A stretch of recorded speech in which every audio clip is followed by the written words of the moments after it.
Queria te fazer um desafio, nós já avançamos aqui. Primeiro te fazer um alerta. Se você ouvir qualquer grito, qualquer bater palma, qualquer coisa, fique tranquilo, não é Jesus que está voltando ainda. É só as nossas crianças que estão fazendo a viagem pela IBF aqui. Então fica sossegado que está tudo legal. Inclusive você que é pai, eu sei que a gente ouve o choro do nosso filho, a nossa tendência é sair correndo. Fica sossegado, o que mais tem lá é gente para cuidar do seu filho. O meu filho, o Kalel, no primeiro dia já voltou com meio beiço para casa só. Que metade ele deixou num tombo que ele teve aí. Mas ficou bênção. Ele está apaixonado. Um dos testemunhos que eu contei para a Ana foi porque na sexta noite eu fui orar com eles. E aí partiu deles, na oração do final do dia deles, dizer assim: Pai Deus, né? Não eu. Pai, obrigado pela IBF que nós tivemos tão especial hoje. Então, meu irmão, você não trouxe seu filho, você perdeu. Mas ano que vem tem mais. E aí eu queria te fazer um desafio. Se você conhecer a pessoa que está perto de você, é óbvio, e você fica com toda a liberdade. Dá um cheiro na pessoa que está aí do seu lado. Vê se o cheiro está bom.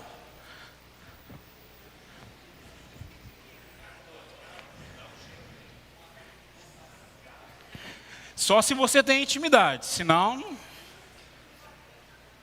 Eu acho que está todo mundo cheirosinho, porque normalmente a gente vem cheirosinho para o culto, né? A gente não toma um banhozinho, põe aquela roupa de domingo e vem para o culto celebrar o Senhor. Nós vamos falar sobre cheiro hoje, sobre olfato. Você que ainda não viu as outras pregações, você pode acessar o YouTube da igreja e ver como nós vamos render os nossos 5 sentidos ao senhorio de Cristo. E hoje nós vamos falar sobre o olfato. E como nós estamos fazendo ao longo desse mês, hoje nós, pela parte da manhã, falar sobre uma perspectiva mais geral do que as Escrituras tratam desse sentido.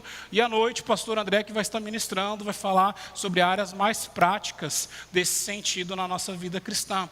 É interessante porque o cheiro nas Escrituras é algo interessante. Ficou redundante essa frase, né? Mas é porque Deus, Ele usa o cheiro para falar a respeito da adoração. Os outros sentidos também participam da nossa adoração, os outros sentidos também participam do nosso culto a Deus, mas quando Deus ele está falando da relação dele com o povo, ele usa o cheiro. O sacrifício de Israel, ele subia como aroma suave ao Senhor. Nós pensamos, e eu e você normalmente temos essa ideia, que o sacrifício ele era feito somente quando você sacrificava o cordeiro, quando você matava o cordeiro, mas não acabava ali. O cordeiro ele era todo queimado e a fumaça subia em adoração ao Senhor. E é interessante que, principalmente quando você lê no Antigo Testamento, muitas vezes Deus rejeitou a adoração de Israel. Inclusive, se você lê profetas como Amós, Obadias, Isaías, você vê Deus olhando para o povo de Israel falando assim: eu não quero sentir o cheiro de vocês. E um dos profetas, Deus fala assim: tomara que as portas do templo se fechem e vocês não entrem aqui para adorar. Porque Deus não estava aceitando a adoração de Israel por causa do pecado, porque Israel tornou a sua religião uma religiosidade fria, sem uma relação com Deus. Porém, em outros tantos momentos, Deus aceita a adoração de Israel. O aroma sobe na presença de Deus. Deus se alegra. E é óbvio que aqui a gente vai trabalhar essa natureza antropomórfica de Deus, ou seja, olhar para Deus como se Deus tivesse nariz, olho, boca, como se Deus tivesse mãos, porque é assim que Deus se apresenta nas Escrituras. E eu quero então falar um pouco sobre a nossa adoração. Como adorar ao Senhor.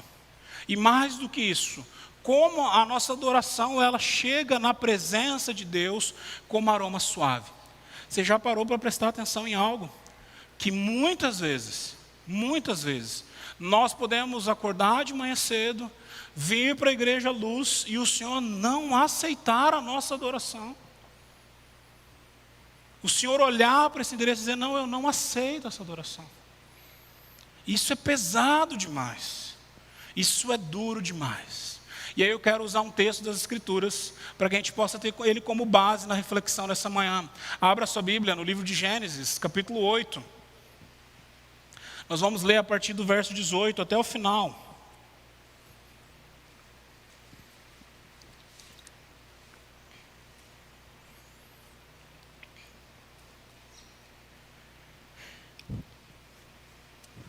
Livro de Gênesis, capítulo 8, a partir do verso 18 até o final.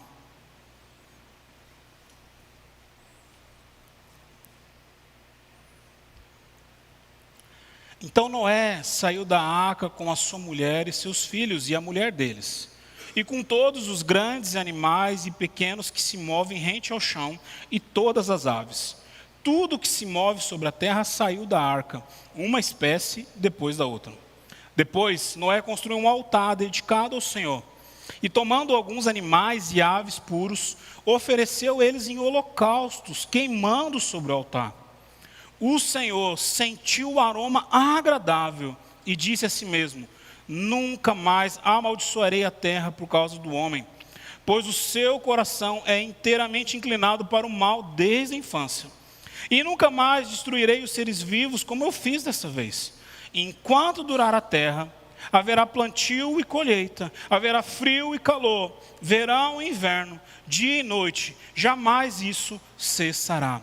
Deus, essa é a tua palavra que foi aberta e exposta.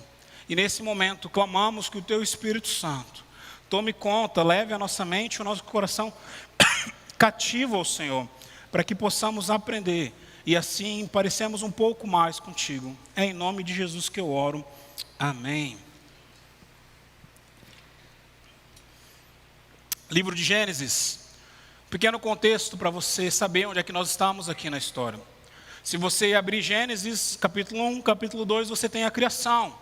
Deus criando tudo a partir do nada, Deus criando o homem, Deus tendo uma relação com Adão e Eva e mostrando como seria essa relação dele com a humanidade. Gênesis capítulo 3, o pecado aparece. Então nós descobrimos que assim como Deus acabou de falar ali, o nosso coração, ele é inclinado ao mal.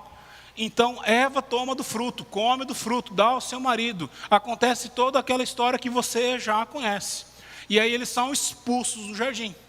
Capítulo 4 de Gênesis, você tem a primeira relação, o primeiro momento da humanidade pós-queda.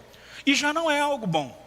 Porque você tem o primeiro homicídio da história do mundo, onde Caim e Abel têm um conflito e Caim acaba matando Abel.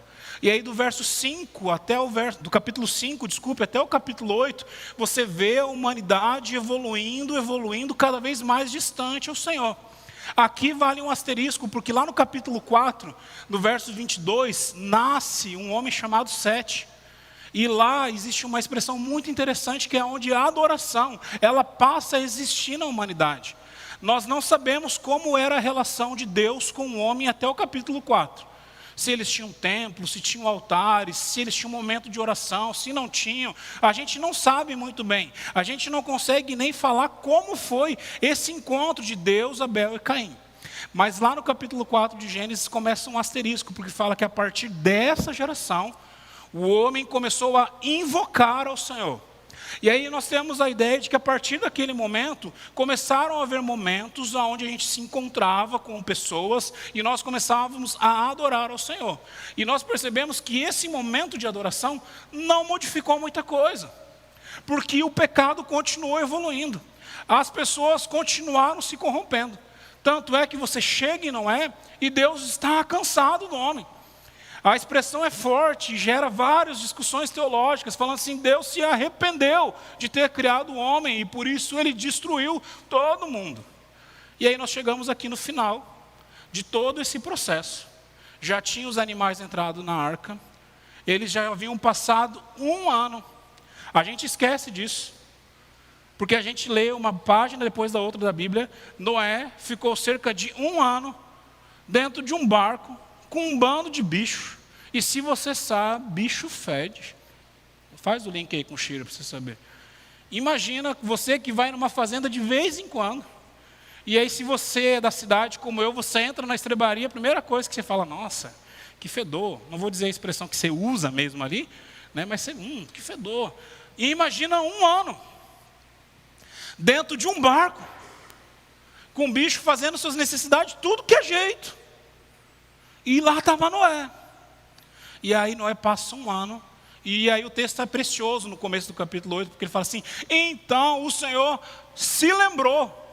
Como se Deus estivesse fazendo qualquer outra coisa, tipo, ops, tem um cara lá que está dentro de um barco cheio de bicho, eu preciso cuidar dele. E aí Deus faz com que as águas comecem a diminuir, e diminuir, e diminuir. E aí nós chegamos no texto que nós lemos agora.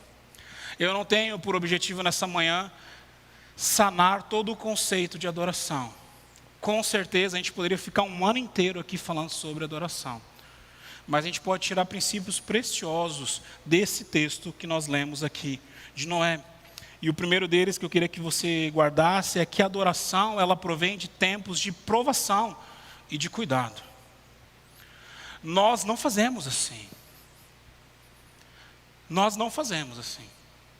Nós esperamos estar alegres, a nossa vida dando tudo certo, sem nada acontecer de errado.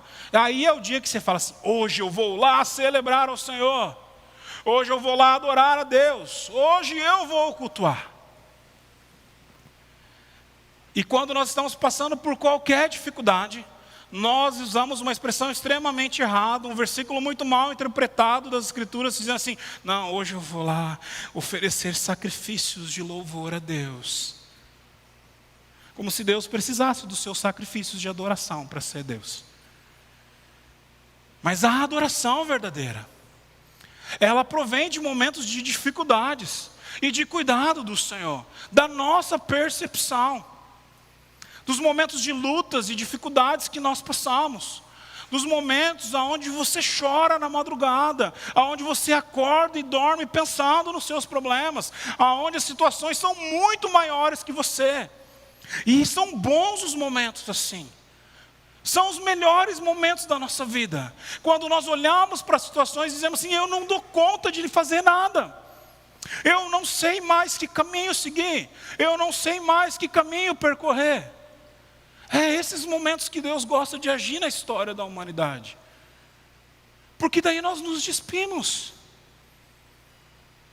Nós reconhecemos que nós não somos nada.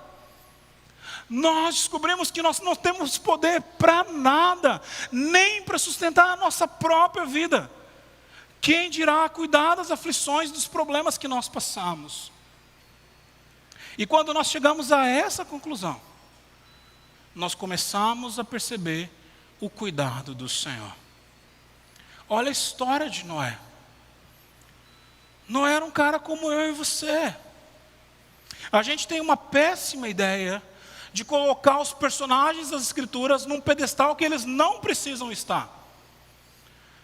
Muitas pessoas acham que Noé era um cara mais santo do que a gente, porque ele havia achado graça aos olhos do Senhor. E se você pensa dessa maneira, você precisa rever sua teologia, fera. Porque não é esse tipo de graça que Noé achou. Nossa, como Noé é bonzinho. Olha, ele é um cara tão legal. Vou salvar Noé. Quando o texto fala que Noé achou graça diante de Deus, é que no meio de todo um propósito destrutivo, onde a humanidade ia conhecer a ira de Deus, Deus escolhe Noé para demonstrar que havia esperança. Deus providencia a salvação para Noé e para sua família. Não porque eles mereciam. Não porque ele sabia construir uma arca. Talvez fosse o primeiro marceneiro da história da humanidade. Mas é porque Deus queria nos ensinar muitas coisas. Noé foi um homem diferente. Pensa comigo. E a gente aqui no Centro-Oeste consegue viver muito bem. Se você olhar e ler com cuidado as Escrituras, você vai perceber que não havia chovido ainda. E nós do Centro-Oeste sabemos muito bem o que é passar longos períodos sem chuva. Do nada uma voz vem e fala assim: eu vou derramar um bando de água sobre a terra. E você precisa acreditar. Não é só acreditar que eu vou derramar água, não. Você precisa construir a arca. E não é só isso. Você é muito bom como marceneiro, mas você agora vai precisar aprender zoologia também. Você vai separar 2 animais. E aí é algo que a gente precisa guardar, viu, gente? Eram 7 animais, viu? 7 parzinhos. Alguns eram 2 animaizinhos só. A gente acha que é só 2 de cada. Depois você lê lá direitinho com o tempo, antes do seu almoço. E aí você pensa que Noé vai para um spa, com todo cuidado. Um Titanic da vida. Só que esse não afundou. E não é, fera. O momento de perigo, o momento de dificuldade, Deus providenciou um lugar mais inóspito possível para que Noé estivesse. Para que ele pudesse então ser salvo pela sua família. Uma aplicação muito simples que eu queria deixar para você nesse ponto. Para que você cuidasse da sua adoração a Deus. Você tem conseguido perceber quais são os locais que Deus tem providenciado para cuidar da sua vida e da sua família? Quem são as pessoas que Deus tem colocado ao seu lado, que servem como instrumentos de Deus para cuidar de você e da sua família?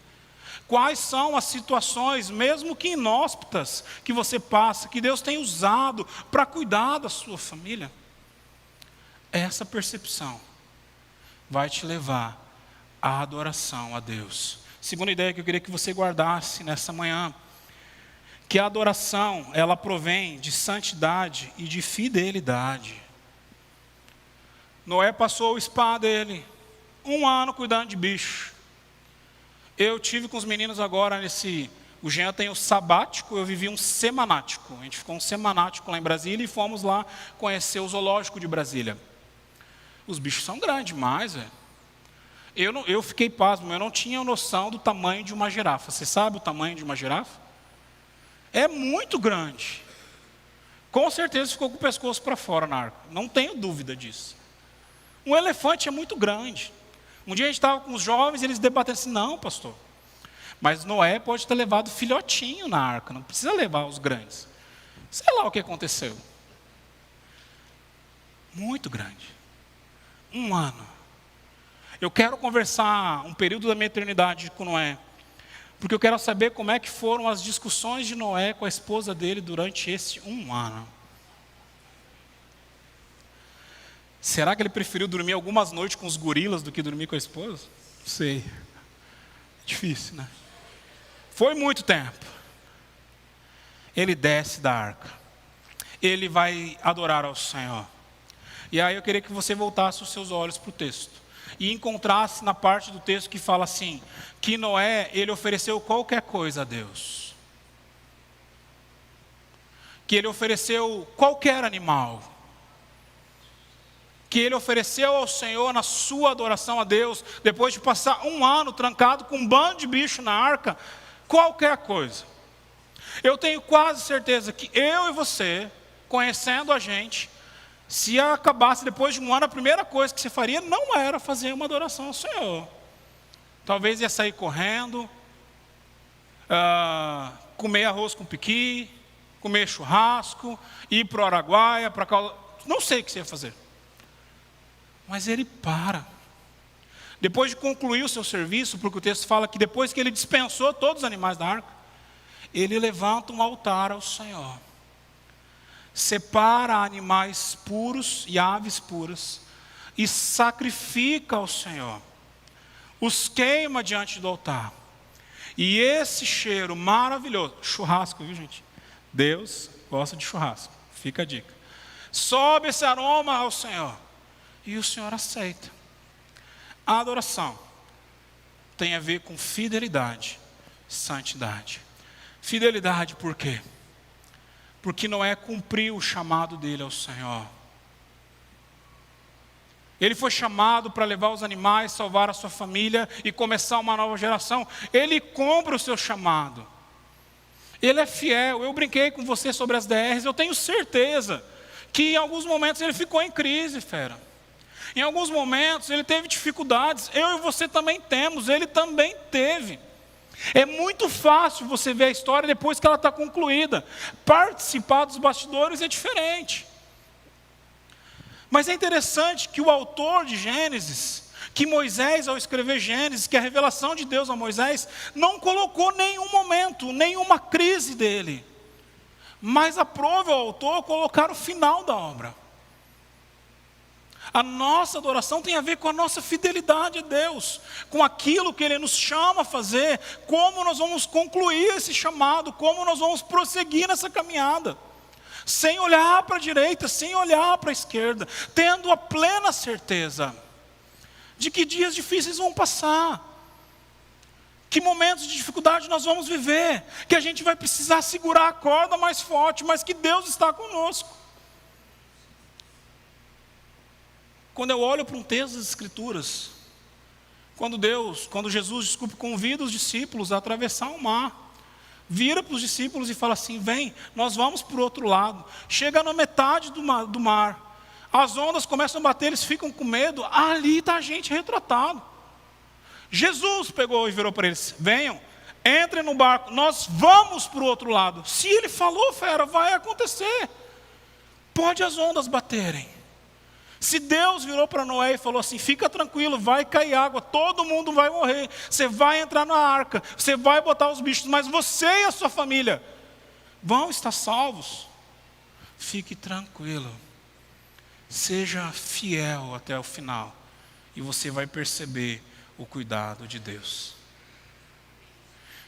Quando o texto registra a entrada deles na arca, é interessante que o texto fala assim, que Deus fechou a arca depois deles.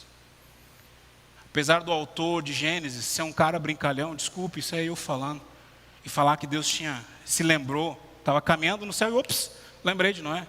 Deus estava cuidando de Noé, daquele a quem Ele chamou. Mas a adoração tem a ver com a nossa santidade também. E aí eu não vou entrar, pouco tempo atrás, está lá no nosso YouTube, você pode ver uma palestra do Giovanni Zardini, falando sobre artes, como você redimir artes ao Senhor, quebrando essa ideia de sacro, de profano. Não é esse o momento. Mas meu irmão, seja sincero com o seu coração. Quando você passou por aquela porta ali, você teve noção que você estava entrando na presença de Deus aqui nesse local? Que você estava vindo adorar o Senhor do universo? Que a sua vida ia parar durante 1 hora, 1 hora e meia, para que você tivesse uma conversa com Deus, e que Ele vai ouvir você. Que isso tem a ver com a sua espiritualidade. Eu tenho quase certeza que se a gente leva isso a sério, a gente ia se preparar melhor, orar mais, ler mais a Bíblia, preparar o nosso coração. É na presença do Criador do universo que nós vamos entrar. E é interessante que às vezes nós estamos aqui, nesse local, ouvindo a palavra desse Criador, pensando em como saímos por aquela porta e pecar. Às vezes já viemos para o culto com o nosso pecado engatilhado, preparado. E isso mostra que a gente não entendeu nada de santificação, nada de santidade. Eu só quero te lembrar, ao terminar esse ponto, o povo de Israel fazia tudo certinho, fera. Sacrificava um cordeiro, sem nenhuma mancha, com 1 ano de idade, bonitinho. O sacerdote se preparava, eles iam lá, matavam do jeito que Deus havia prescrito na lei, faziam tudo certinho, mas o coração deles não estava ali. E Deus olhava para aquilo e falava assim: eu não aceito essa adoração. Você realmente acha que com a gente vai ser diferente? Você realmente acha que Deus ainda está preocupado com a forma?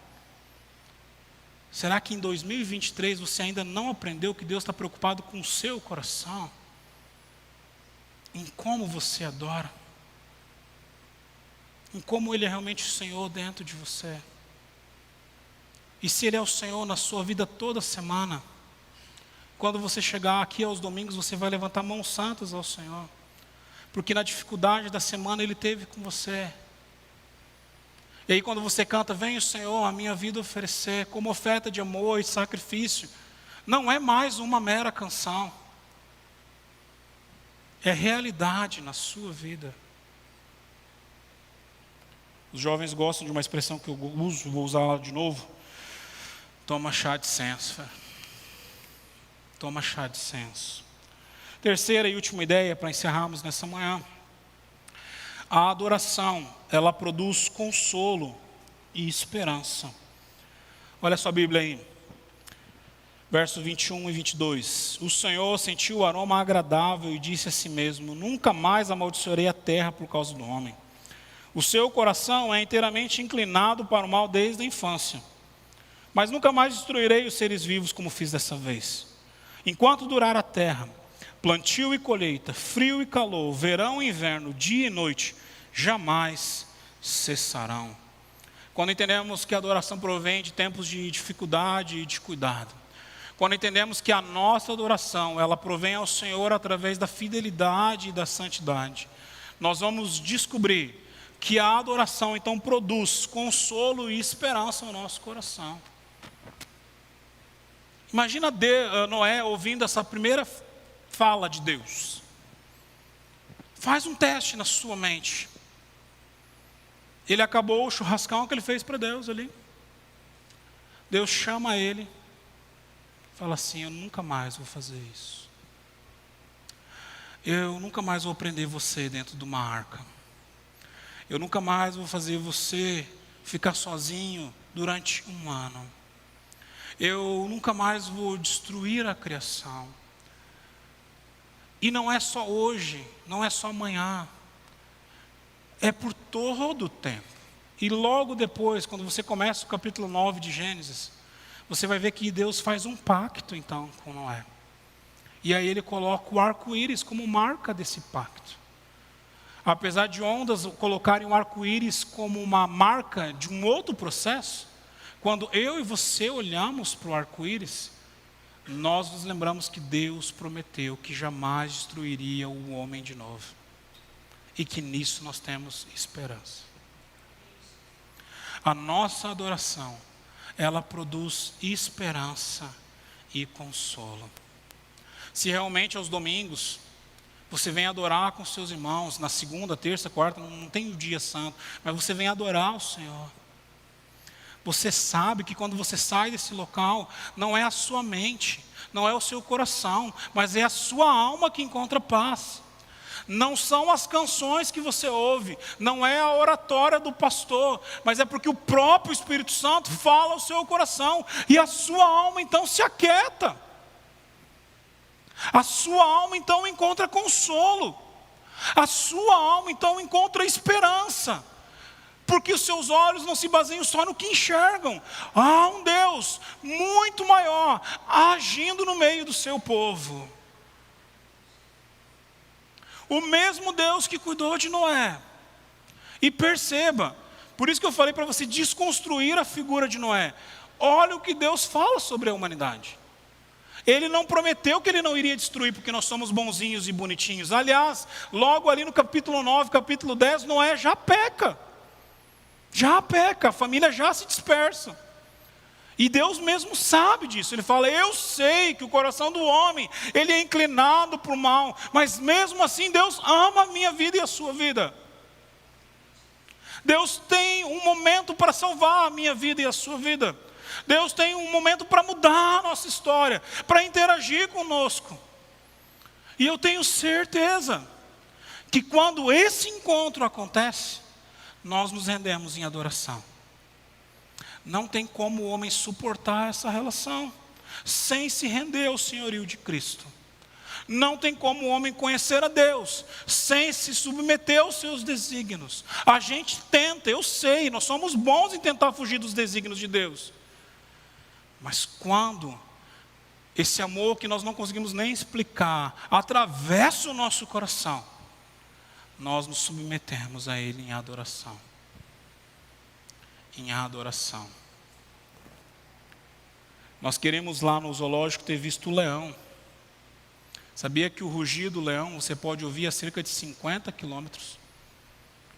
E que no meio de toda a floresta, quando o leão ruge, toda a floresta sabe que é o leão que está rugindo. Deixa eu te contar um outro segredo. Sabia que o leão nem é o maior bicho? Como eu falei para você, o elefante é muito maior que ele. A girafa é maior do que o leão. mas ele é o leão. O animal que Deus designou para ser o rei da selva. Todos se submetem à voz dele. Quando a voz do Senhor fala ao seu coração, você vai se submeter a ela. Eu só tenho uma dúvida: como vai acontecer? Você pode se submeter e se prostrar, como lá em Lucas fala de uma mulher que Jesus estava jantando. Ela invade o jantar, se prostra aos pés de Jesus. As suas lágrimas eram tantas que ao cair lavam os pés do Senhor. E você, minha irmã, que ama a chapinha, olha o que essa mulher fez. Ela secou os pés de Jesus com os seus próprios cabelos e ungiu os pés de Jesus com óleo. Ela não falou nada. Ela simplesmente se submeteu. Essa é uma maneira de adorarmos ao Senhor. Mas se você é filho, tenha certeza que existe uma outra maneira. E aí eu não vou pregar sobre isso essa manhã. Mas existe uma maneira chamada deserto. Uma escola que quebra o coração de qualquer um. E lá no deserto, como um antigo pastor meu falava, é tempo de você comer areia e buscar a presença de Deus. Então, se você não se submeter como essa mulher, tenha certeza que o Senhor vai quebrar o seu coração. E às vezes vai doer. Deus tem uma maneira muito peculiar de cuidar e de abençoar os seus filhos. Quero encerrar o culto dessa manhã te dando uma oportunidade para você buscar a presença de Deus. Buscar a presença de Deus. Orar e dizer: Deus, eu quero restaurar esse meu altar na tua presença. O pastor falou umas coisas aqui, caiu umas fichas, como eu estou distante do Senhor. E eu preciso restaurar essa adoração. Eu preciso restaurar esse lugar onde eu tenho uma relação contigo, para que eu possa então desfrutar desse amor. Isso é algo que você precisa fazer, você com Deus. Não é a minha oração a mais poderosa, não é você vir aqui à frente, mas é você e Deus. E eu queria te dar alguns instantes para você fazer isso. Então baixe a sua cabeça. Fale com o Senhor nessa manhã.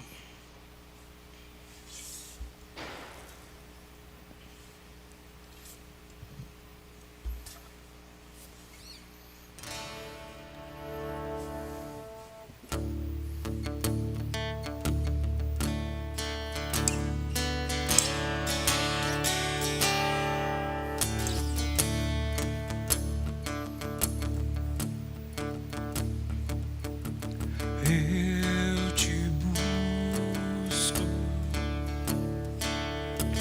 eu te busco, com sede em meu coração.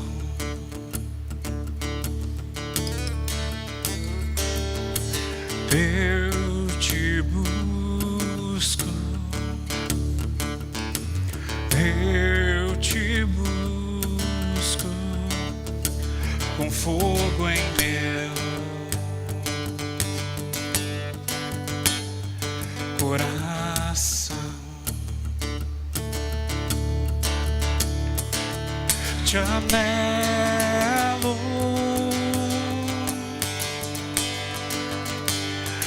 eu preciso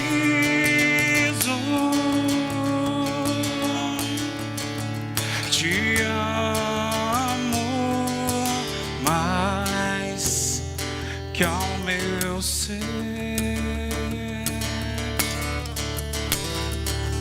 Te anelo,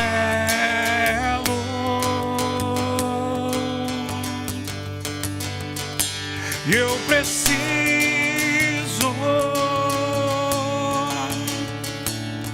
te amo mais que ao meu ser.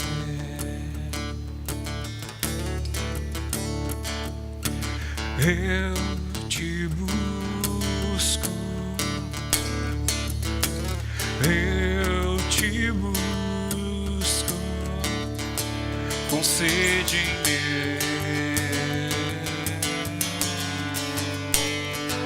coração.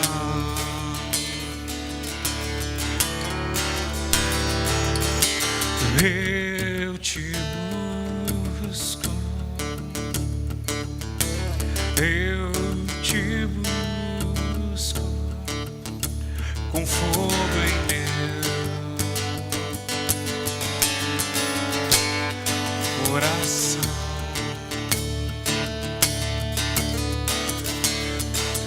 Te anelo, te necessito,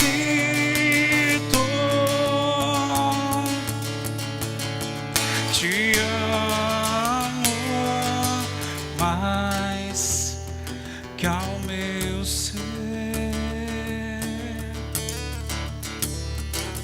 Te anelo,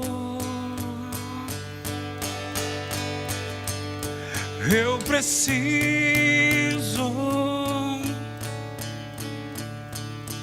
te amo mais que ao meu ser. Deus, nessa manhã entramos na Tua presença, Deus, pedindo que o Senhor olhe ao nosso coração.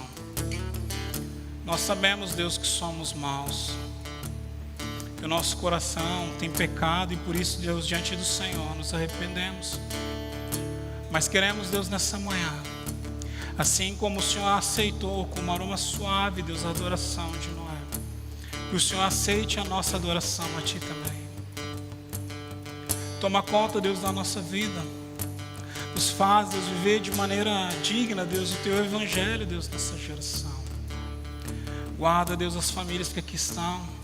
Derrama, Deus, do Teu Espírito Santo sobre a vida delas. Guarda, Deus, as famílias que estão em casa também. Derramando, Deus, do Teu Espírito Santo sobre a vida delas. Em nome de Jesus, Pai.